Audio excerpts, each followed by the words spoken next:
right. There we go.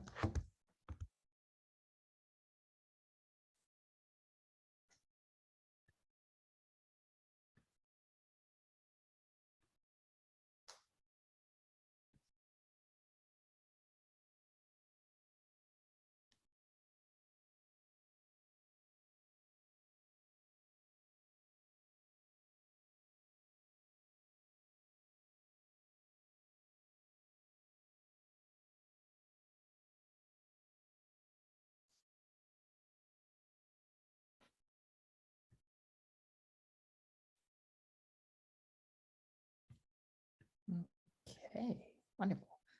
Let's set up screen sharing. Yes. Okay. Hello. Gonna give everyone just another minute to see if anybody else shows up.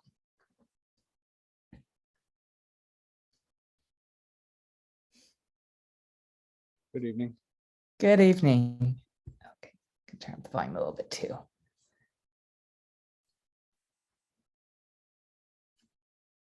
Okay.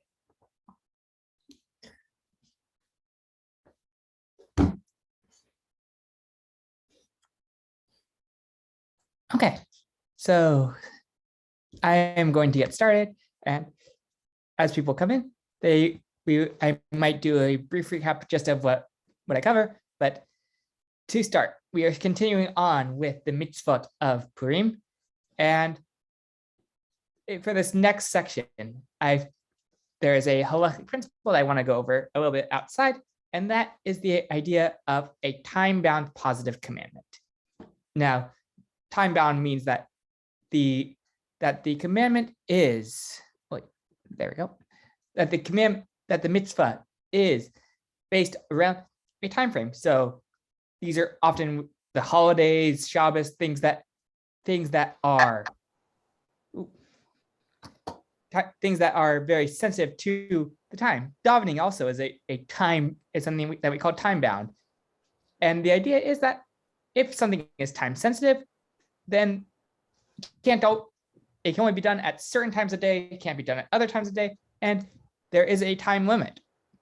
Now, a time-bound positive commandment, as opposed to a time-bound negative commandment, is the idea that certain commandments we are commanded to do something, and certain mitzvot we are commanded not to do something. So a positive commandment is where we are commanded to do something. All that is necessary in order to state that there's a general rule in halacha that women are exempt from positive time-bound commandments. This comes up in many different scenarios. The most famous being the idea of a woman is not obligated to daven 3 times a day like a man is, but further ideas are women are exempt from things like sitting in the sukkah and shaking them up, or also women are exempt from hearing the shofar being blown. What this means practically is going to be a question in and of itself, but on a Torah level, there is an idea that women are exempt from these commandments. They are not obligated to perform them. They have the choice to perform them, but they're not obligated to. One other thing to note is that there is another group of people who are exempt from mitzvot in general, and that would be children. Children, we don't command. We're never commanded to do something, because until one reaches the age of bar or bat mitzvah, they are considered not subject to the mitzvot. They are subject to training in the mitzvot. A parent has an obligation to teach their children how to perform the mitzvot, but they are not subject in and of themselves to the mitzvot. So now that introduction is made, we can talk about the obligation of women and children to hear the Megillah being read, because what I've told you is true, and also only going to be half pertinent to Megillah reading. But the fact that it is a question will be pertinent. So the Gemara in Masechet Megillah states that Rabbi Yehoshua ben Levi said, women are obligated in the reading of the Megillah, for they were part of the miracle. So when we say they were part of the miracle, that is always going to be a controversial, or not controversial statement, but that's always going to be a statement that is ambiguous, and ambiguity is where our rabbis and the commentators thrive, because that is where they get a chance to show their own understanding. For Mikra Megillah, the most common understanding of they were part of the miracle is the fact that the miracle happened. The nace of Purim happened because of a woman, because of Esther. Hence, it's called Megillah Esther. It's called Taanis Esther. Esther is the focus of the story, and therefore, because she played such a major part in the miracle, we say that women are now also obligated in the Mikra of the Megillah. Okay, so that's going to be the Gemara. Now, the Torah is going to quote two opinions as to what this means: the opinion of Rashi and a person by the name of the Hilchot Gedolot. Now, these are both early Rishonim, very early Rishonim, and in general, the Torah is going to not say necessarily which one of these two opinions we're going to follow. So therefore, we'll go further as we get there. But to see the two opinions, we'll read inside the Torah. So the Torah says, everyone is obligated in the reading of the Megillah, and women are also obligated in the reading. Rashi explains that they can fulfill the obligation on behalf of men, whereas the Baal Halachot Gedolot writes, even though they are obligated in reading the Megillah, they cannot fulfill the obligation on behalf of a man. Now, what is going on here is a idea that states that if two people have an equal obligation, it is usually the case that one is able to do the obligation and fulfill it for the other. A very classic example of this is that when we sit down at a table on Shabbos, we do not need every single person to make Kiddush. One person can make Kiddush, and it can fulfill the obligation for everyone at the table. So too with Megillah. One person is able to read the Megillah and fulfill the obligation for everyone who is listening. Usually this becomes more problematic for tefillah, for davening, because tefillah is a common positive time-bound commandment, and therefore only somebody who is obligated in positive time-bound commandment, a man, can fulfill that obligation for other men. And therefore we follow as halacha that a woman could not fulfill the obligation for a man and could not be the shliach tzibor in order to fulfill somebody's requirement for davening. Is this? Yes. Okay. Now, as we stated, Megillah, a woman is obligated. So Rashi is explaining the pshat as simple and saying that since a woman is just as obligated as a man in the Mikra Megillah, therefore a woman should be able to fulfill the obligation for a man. The Baal Halachot Gedolot has a harder position to defend, and he says that even though they are obligated, they cannot fulfill it. So these are the opinions, and we'll see how it comes down into the halacha. So the Shulchan Aruch takes these two opinions and brings them both into the text, and he says, both one who reads the Megillah and one who hears fulfills their obligation, provided one hears from someone who is obligated to read it. Therefore, if the reader was a deaf mute, a minor, or a deranged, the listener has not fulfilled the obligation. Now, very explicitly, the Shulchan Aruch has only listed people who have absolutely no obligation according to everyone. And I want this to be clear because this becomes a modern day question a bit. A deaf mute is in this category, very specifically somebody who is deaf and mute from birth. And that means that they are not able to hear the words that they are saying themselves. And so therefore, there is no way for them to know that they are pronouncing something correct or incorrect. This is not to say that somebody who is somebody who is deaf is on the same level as a minor. That is a position that sometimes gets stated that often can be very hurtful and insulting. But anyways, the Shulchan Aruch, though, very clearly does not include women in this list. But now he says, and some say that women cannot perform the obligation on behalf of a man.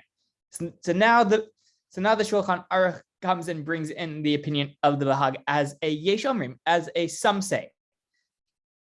Now, because the Shulchan Aruch brought both of these opinions and didn't, it is up to the Mishnah Berurah to come in and really give a full analysis of this whole question.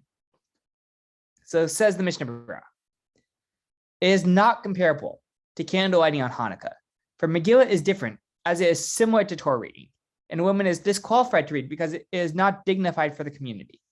So the Mishnah Berurah here comes in and brings in another idea. There is an idea that the reading of the Megillah is similar to the reading of the Torah.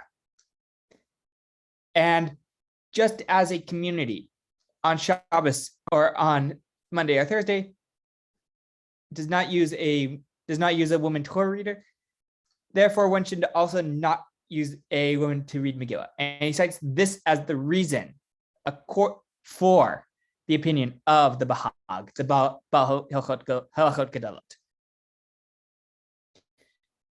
So he says, therefore, she cannot even fulfill the obligation of an individual due to the principle of lo plug, that we do not make a differentiate. The sages didn't differentiate when making certain decrees to standardize halacha. Oftentimes, we have this idea in halacha that when the sages make a decree for one thing,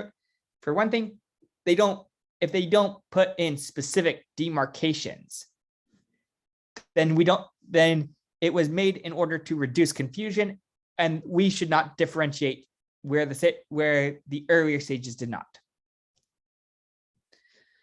The Mishnah Berurah continues.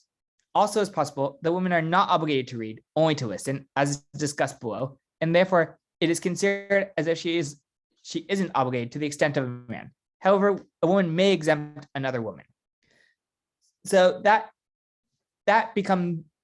opinion of the Mishnah Berurah became standard opinion throughout most of the Orthodox world after its publication, that even though the Shulchan Aruch seems to imply that he is following Rashi, the Mishnah Berurah seems to indicate that the halacha should in fact follow the opinion of the Bahag. So that is up until the end of the Achronic period. And now that we have set all of our classic sources, we will look at how modern day poskim take on the question of specifically women's Megillah readings, whether or not, when you have a woman who reads the Megillah, whether she can in fact be fulfill the obligation of a man. Okay, sorry. Before we get onto the modern day sources, there is a Ramah that I did miss, and so let's look at that real quick. So the Ramah, the Ashkenazi voice in the Shulchan Aruch, says, some say that if a woman reads for herself, she should recite the bracha to hear the Megillah, for she isn't obligated to read it. So the Ramah cites a opinion that that should a woman read, since she has a different obligation, not necessarily to read the Megillah, but to hear the Megillah being read, then she says a different bracha, even if she's the one who's reading. And that was that is where the Mishnah Berurah was referring to when he said that there is an opinion that it is only an obligation for a woman to hear, not to read. Okay, now we can look at the modern day sources. So the first of the sources is the Panini Halacha. Now, Rabbi Muhammad has recently been making some big headlines because he's become a little bit of a political political figure in the Jewish world, in as much as by meeting with a collection of Rebbeim from different movements, including Reform and Conservative, he's being attacked by the more Haredi parties. That being said, a lot of the more Dati Leumi world is expressing that we should be spending more time studying his works because he's promoting Achdus in the Jews. So I tend to be at the camp of supporting a unity amongst Jewish people.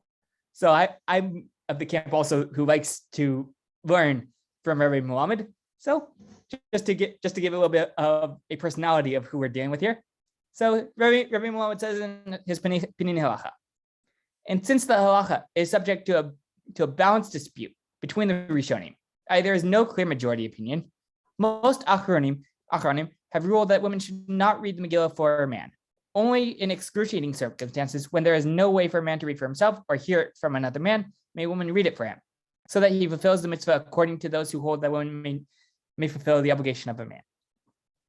So the Panini Halacha says that in the term that we use is Shasat Chak, a time of need, that a woman can read for a man in order to fulfill for those who say that it works, but otherwise, in order to satisfy all opinions, one should ideally not do this. That is the opinion of the Panini Halacha. The Yalchut Yosef, however, the collection of opinions from Rav Avadia writes, some say that even though women are obligated in the mitzvah of Megillah, they cannot perform the mitzvah on behalf of men. Others argue and say that women can perform the mitzvah on behalf of men. Although the later opinion is the primary one, it is appropriate to take the first opinion into consideration unless it is a time of need.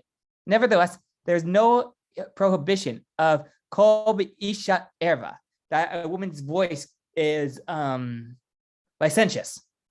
That's a good word that they put in, and it is forbidden for a man to listen to.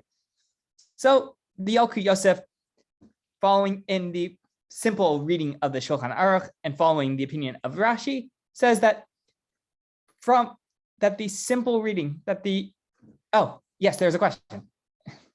Hi, Rabbi. I just wanted to ask, what if, let's say a woman is, a Hebrew, let's say a Hebrew speaker, like let's say Linda, she's from Israel, and she can read Hebrew much better than a lot of men. Why would you not want a better reader to read the Megillah? Because it would make it a lot more enjoyable to listen to somebody who can read it better than somebody who's struggling through the Hebrew. So this is a little bit of where being a rabbi is a little bit more difficult for me. Bisfara, in the reasoning that you give, I 100% agree with you. And as a student of the text, I think that the understanding of Rashi and the Shulchan Aruch is the correct understanding. And I think that the halacha, as it really is that a woman could fulfill the obligation for a man. However, the opinion of the Bahag, which is brought down and followed by the Balei HaTosfot and the Rosh, is that a woman's obligation is not a woman does not actually have an obligation to read the Megillah. A woman has an obligation to hear the Megillah being read, and therefore, it would be the same as a question of why you couldn't have a woman be the Baal Tefillah for a davening. The idea would being that she does not have an obligation, and therefore, even though both Rabbi Muhammad and Rav Avadia seem to be implying that the halacha should be the way that Rashi states it and the simple reading of the Shulchan Aruch, in order to satisfy all opinions, even the opinion of the Bahag and the Balei Tosfos, one should do it in a way that is more halachically acceptable, even if it is less aesthetically pleasing. The answer doesn't sit so well with me either, and that's why I put all the caveats that I put in before. But the halachic system says that because there is no clear majority side, and we cannot say for sure which one of the two opinions, Rashi or the Bahag, is the correct opinion. Therefore, if we can do something to fulfill both opinions, it is better than to fulfill only one, even if you could fulfill that one in a more beautiful and more hidor, a more pleasant way. I hope that answers the question in as satisfying a way as I can, as somebody who also has that question internally. Thank you. Okay, so that was the opinion of the Yalkut Yosef. Finally, we'll look at the Helkut Yaakov, who says, the conclusion is that there is no preference for a woman to go to the Beit Midrash to hear the Megillah reading, and this also seems to be apparent in the words of the Mishnah Berurah at the beginning of Siman 689, where he writes that in some places the custom is that women go to the shul, and some sections to hear the Megillah. But this needs further study. How do they fulfill their obligation there? For it is impossible to hear the Megillah properly there. So there seems to be an idea that a woman's section is not necessarily the best place to hear the Megillah being read.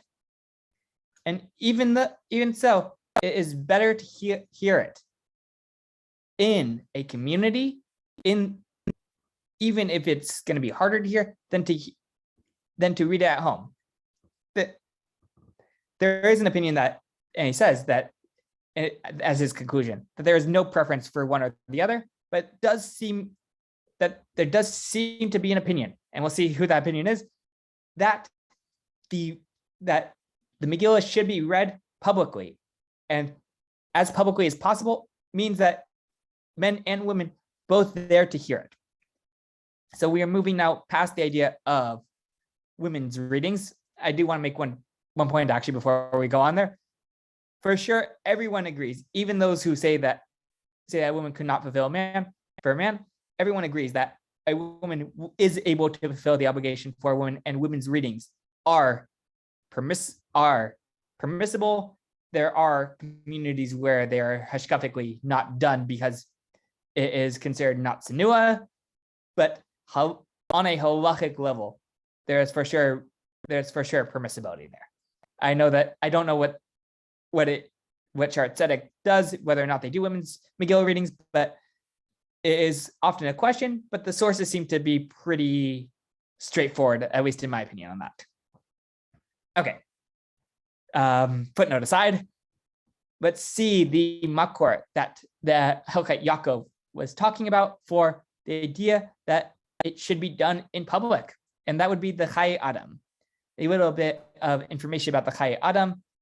The Chayei Adam was the son-in-law of the Vilna Gaon, and his works, the Chayei Adam and the Chochmas Adam, were considered so influential and so important that I forget who. I think it was the Chasam Sofer who once said that if you do not have a Shulchan Aruch to go and figure out what the halacha is, one can just rely on the psakim of the Chayei Adam as just the go-to psak for all Jews, or at least for the Chasam Sofer were saying this for the Ashkenazi community.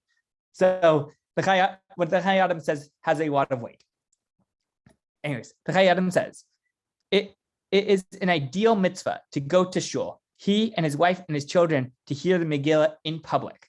So he says that the essence of Megillah is reading it in public, and we saw a little bit of this when we were talking about the bracha at the end of the Megillah, where there was an idea that not to make that unless you had a full minyan, because the mitzvah is parsunim nisa, publicizing the miracle, and the best way to do that is with the biggest public to publicize to.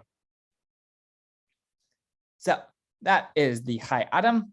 Now for a modern day psak, it says Rabbi Muhammad in his Panini Halacha, one woman may fulfill the obligation of another woman, but some say that a woman cannot fulfill the obligation of a group of women, because the halacha regarding the Megillah for a group of women is equivalent to the reading of the Torah. And just as women may not read the Torah, so too may she not read the Megillah for many women. And some say that when the reading is performed for women only, no bracha is recited. He cites the Ben Ish Chai and the Chaf Chaim. However, the primary opinion is in accordance with the vast majority of poskim, that a woman may fulfill the obligation for other women to read the Megillah, and she should recite the bracha in the same manner as for a man. But lechatchila, i.e., initially, ad hoc or not ad hoc, I don't actually know the proper Latin phrase. Now that I said it, is preferable for a woman to hear reading of Megillah from a man to comply with all opinions. And the best practice is that whoever is capable should hear the Megillah in shul with the men as a larger group. The miracle is publicized more. So Rabbi Muhammad brings all of the opinions. He says that he cites the opinion that there should not be a public women's reading. Then he cites the opinion that it is permissible. And then he says, at the end of the day, the halacha is like that which the Chai Adam says, that the best way to perform the mitzvah is to have one communal reading, such that you have the largest group possible. Okay. With that, we will look just finally at the lines that the Shulchan Aruch and the Mishnah Berurah say in regards to children about Mikra Megillah, and then we will move on from this part of it and go into the actual reading itself. So the Shulchan Aruch says, it is a good custom to bring young boys and girls to hear the Megillah. So our question is going to be, what is young boys and girls mean, and how do we deal with the fact that we have to hear all the words in the Megillah? So to that extent, the Mishnah Berurah says, now due to our many sins, the opposite has happened. Not only do they not listen, but they also interrupt to the point where even the adults cannot listen. And they only come to hit when hearing the name of Haman, and the father doesn't fulfill the mitzvah of Hinuch, educating one's children through this at all. And in truth, from the perspective of the mitzvah of Hinuch, each father should hold his young children close to him and oversee that they hear the reading. And when the reader reaches the name Haman Chagagi, the child is permitted to hit as the custom, but this should not be the primary reason for bringing the children to shul. So the Shulchan Aruch says that it is a good custom to bring your children so that you can teach them the mitzvah of Mikra Megillah. But the Mishnah Berurah says that in our day and age, we see a problem with this, that the kids come to shul and they bring their groggers and they bring their drums, and all they want to do is bang it for Haman, and really anything else they hear. Such that it's such a distraction that people aren't actually listening to the Megillah anymore. So he says that there is a way to do it for Hinuch. If one holds one's child close and makes sure that they're not causing a disruption to the rest of the Kehillah, then that's a real way of Hinuch. That's a real way of training your children in the mitzvah. But if one's letting them go wild and run around and cause a disruption, not only is that not proper education, but it's also a hindrance to others' performance of the mitzvah, and should be avoided. Now, I don't think I've ever seen a community where they don't have young children, but in general, the practice nowadays, from what I've seen, is to not bring at least below 3, probably even a little bit older, into the shul during Mikra Megillah, because you don't want to cause that disturbance for the entire Kehillah. But older than that, as long as they're able to sit and listen to the Megillah being read, I think that's pretty much the prevalent custom that everyone brings their kids so they can get the chance to hear the Mikra Megillah, so they can learn how to properly participate in the mitzvah. And I think that is the correct custom. Are there any questions about the who's and whys of the reading before we get into the actual halacha around the reading itself?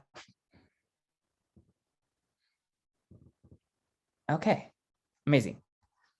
Now, there is a famous halacha, I should probably say infamous, that one needs to hear every single word of the Megillah in order to fulfill their obligation.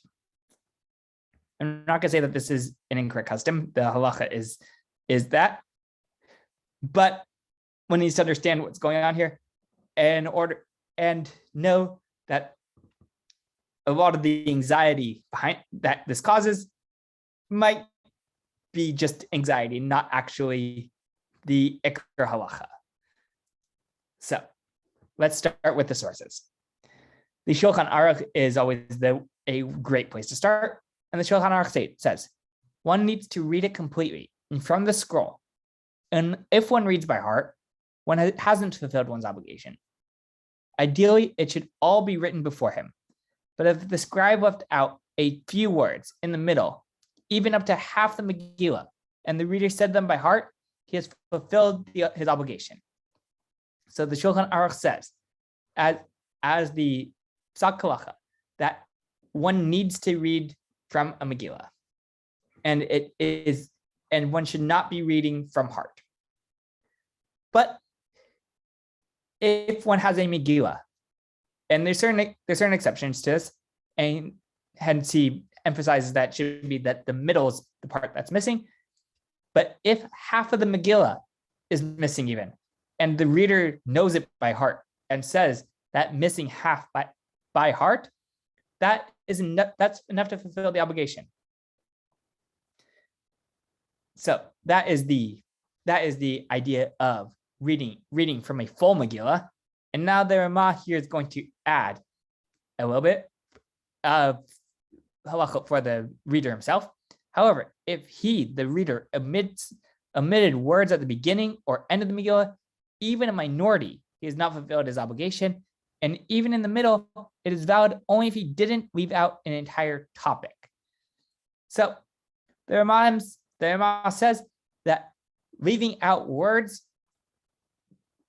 nullifies the beginning and end, and but if a word is left out in the middle, that is not enough to nullify it. So these are some very difficult ideas. So we need to see where they come from. So we're going to start with the Shut HaRashba. Let me just give a little bit of an introduction to the Rashbob, because I don't think we've seen him in our class before. The Rashba was a Sephardi rabbi, one of the late medieval scholars, one of the late Rishonim. He was a student of the Ritva, who was a student of the Ramban, the Nachmanides.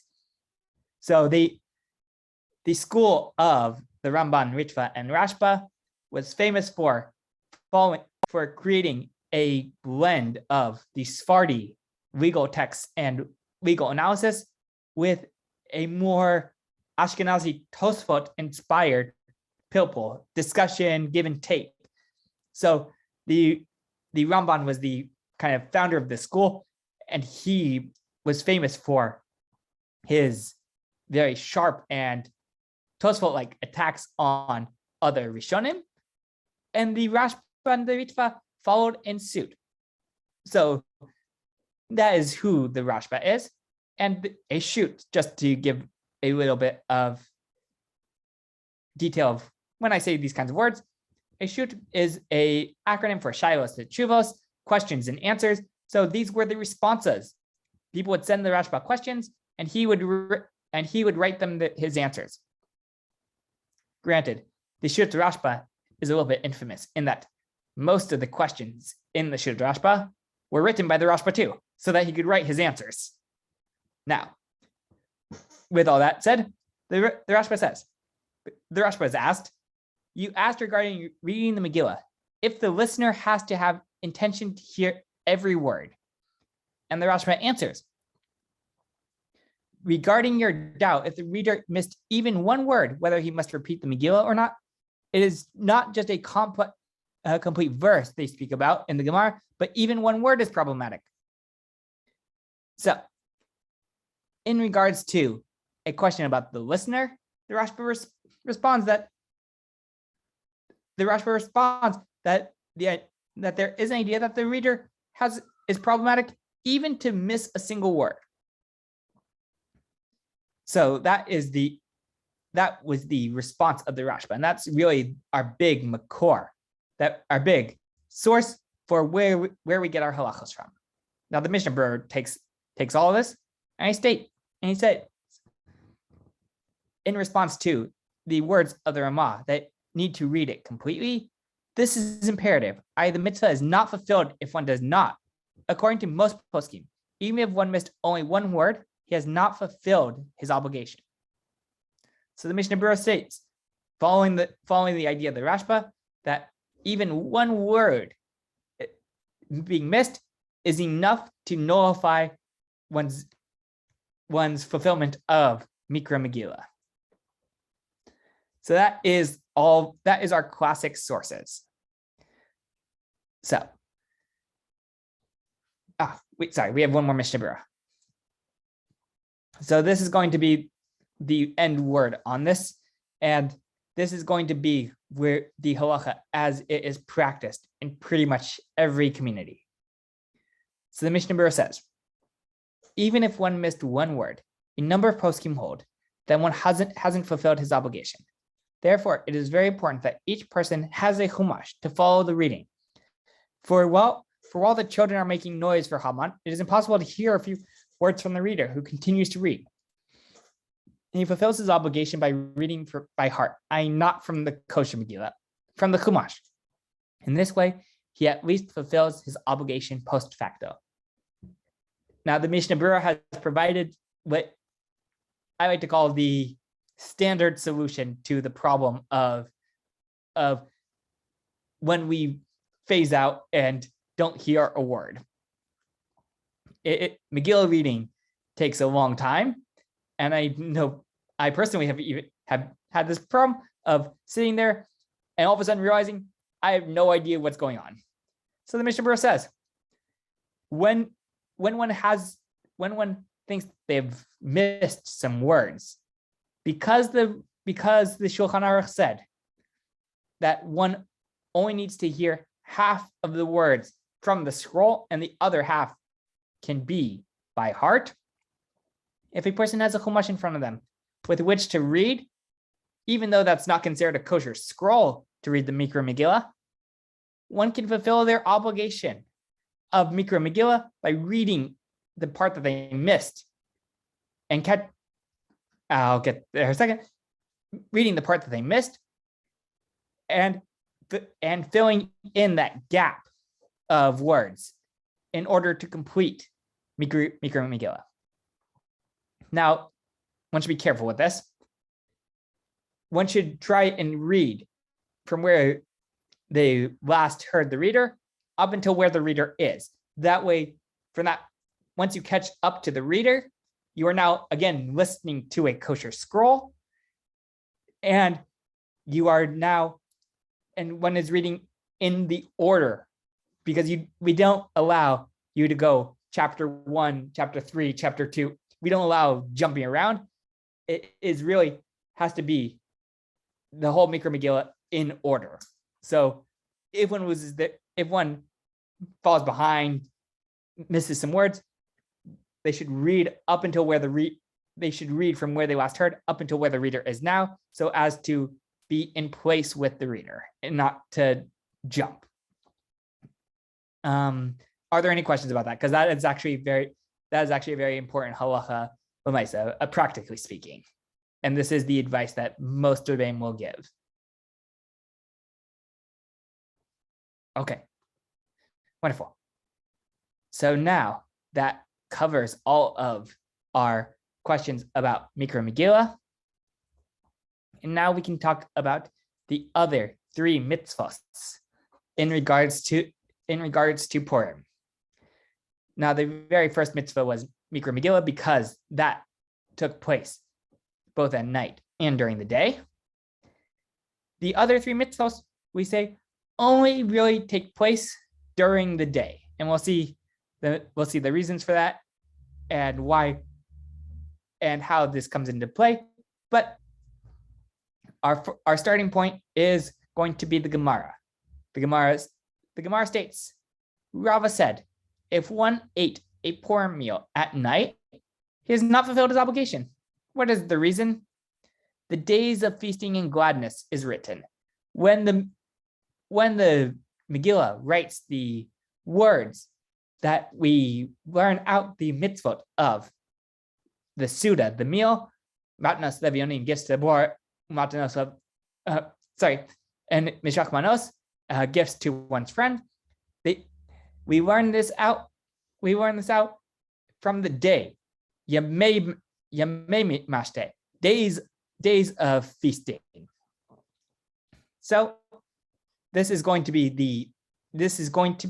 the source that all these mitzvahs apply during the day. And we'll see in the Shulchan Aruch, and actually we're going to this time do something unusual. We're going to start with the Ramah and then go into the Shulchan Aruch. The Ramah says, it is a mitzvah to have a large Suda, a large meal on Purim, and one fulfills one's obligation with one meal. And the Shulchan Aruch said, if one made a Purim Suda at night, one has not fulfilled one's obligation. And the Ramah here adds, nevertheless, one should rejoice and have a slightly larger meal even at night. So we have three different ideas brought in one halacha. On Purim, the obligation is to have one meal. Unlike Shabbos, where we have three meals, or Yom Tov, where we have two, Purim, the obligation is only for a single meal. The Shulchan Aruch tells us that meal needs to be during the day and not at night, as we learned from the Gemara. And the Ramah says, nevertheless, even though I said you only have to have one meal, and even though the obligation has to be that meal has to be during the day, it is still a good idea. It is still a good thing to increase joy on Purim, to make Purim a more special night even than normal nights, and therefore one should have a slightly larger meal. Not that's necessary, not that the meal is a Sudas mitzvah, an obligated meal, but just as a nice idea, the meal should be a little bit more special on Purim night. Okay, so that is the Shulchan Aruch. Now taking a step back into the Rishonim, we'll look at the Rambam and his Hilchos in the Mishnah Torah, and the Rambam says, how does one fulfill the obligation of this meal? One eats meat and prepares a nice meal according to one's ability and drinks wine. Now, we haven't gotten to this yet because we have yet to encounter a real holiday together, but there is a famous idea in halacha that simcha, that joy, is basar v'yayin, meat and wine. And therefore, the Rambam takes that idea, which is stated explicitly in regards to Chag Yantif, and he says that idea that we are increasing simcha on Purim, and simcha is basar v'yayin, means that one should have meat and wine at his Purim meal. Now, this is one opinion. However, we will see that not everyone is going to agree with this. However, that's for meat. Wine is going to be a pretty universally accepted idea. And we will come into some questions of how much wine does everyone need to drink wine, but let's do it slowly, and we'll start with the Gemara. The Gemara says, Rava said, a person is obligated to become intoxicated with wine on Purim until he does not know how to distinguish between cursed is Haman and blessed is Mordechai. Now, that is a large amount of alcohol, and so we'll have to see exactly what that means for nowadays.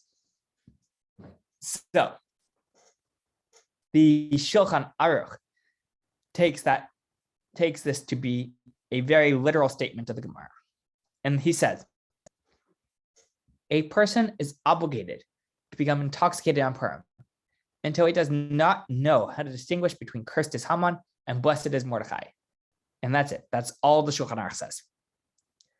However, the Ramah here adds, and some say that one does not get intoxicated to such an extent. Rather, one should drink a little more than when it usually does and go to sleep. And by sleeping, you will not know the difference between cursed is Haman and blessed is Mordechai.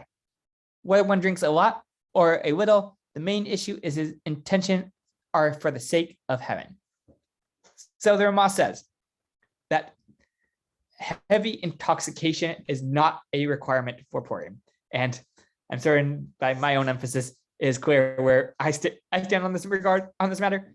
But there are many different opinions of what is the level of intoxication this means.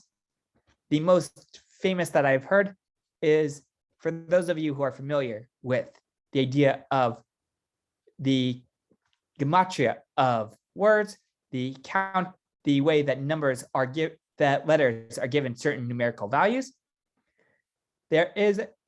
We know that the words in Hebrew, Aror, Haman, cursed is Haman, has the same gematria, has the same numerical value as Baruch Mordechai, blessed is Mordechai. So there are authorities who say that if one cannot do that mathematics, that is already the level of intoxication that one needs to be for Purim.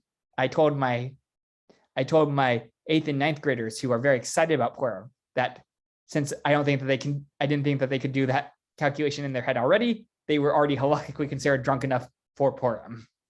But in general, and this one's a little bit more serious, for people who are unable to drink, either for healthy reasons or former alcoholics or whatever the case may be, the obligation to drink does not push off the concern for their own health. Their life is more important than any mitzvah, and therefore pretty much everyone agrees that for such cases, not only should they not drink, it is probably forbidden for them to drink. My Rebbeim are very strict about the idea that drunkenness is not a requirement, and probably not even very proper behavior.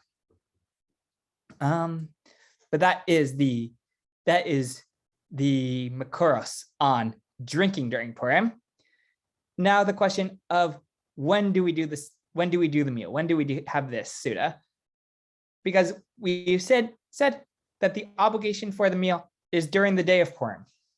But the day of Purim can be a very long time, from the time that the sun rises all the way till the time that the sun sets.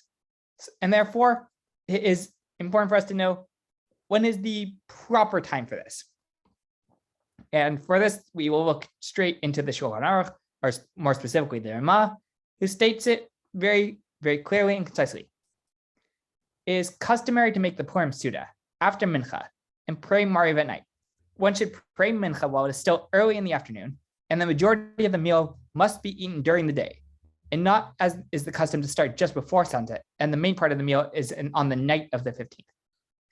So the Ramah states that the meal should take place right after Mincha, so that one davens Mincha in a state of sobriety, so that they're not lightheaded. I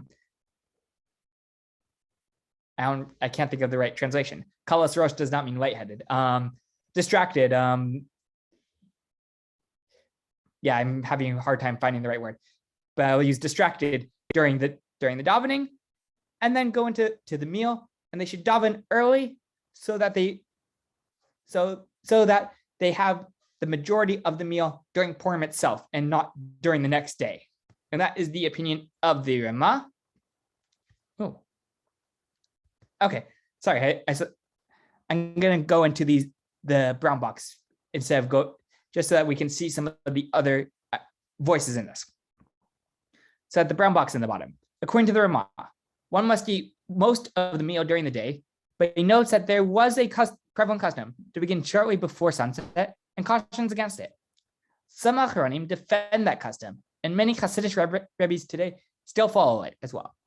The Mishnah Berurah quotes another opinion from the Eliyahu Rabbah, citing the Shalach, that the preferred time for having the Suda is actually in the morning. In some, everyone may follow their own personal customs, provided the meal was begun before sunset. If Purim falls on Friday, it is generally accepted that one ideally should make the meal before midday. So that's not going to be a problem this year, but I believe, I don't remember if it was last year or 2 years ago, that we did have Purim on a Friday. And the idea is that in order to not enter Shabbat in a drunken state, one should ideally go against the opinion of the Ramah, and after Shacharit, when daven Shacharit, and then one starts the meal. That way, by the time it's time for Mincha and then going into Shabbos, one is no longer in a drunken state and can enter into Shabbos with the proper respect that we give to an honor we give to Shabbos. Okay. I will save the last two of our sources, or of our halachot, Mishpach Mano and Matanot Lavionim, for next time, because I think it's going to be a little bit tricky to finish all of that in the next 7 minutes. So I will open it up at this point for questions on any of the halachot that we've covered, or any questions that you have on Purim in general.